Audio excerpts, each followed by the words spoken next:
যাও গো হাসরে দান করো দুই হাত ভরে এই দান বদলা দেয় খুদ আল্লাহ মনকে তার রৌশন করে এই দান বদলা দেয় খুদ আল্লাহ মনকে তার রৌশন হাসান হুসেনা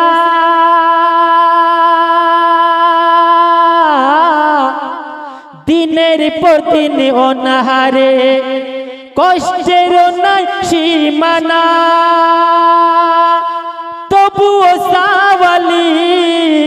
ফিরে না খালি তবুও সাওয়ালি ফিরে না খালি আঘাত না দে অন্তরে জান্নাতি সুখ যদি দান করো দুই হাত ভরে।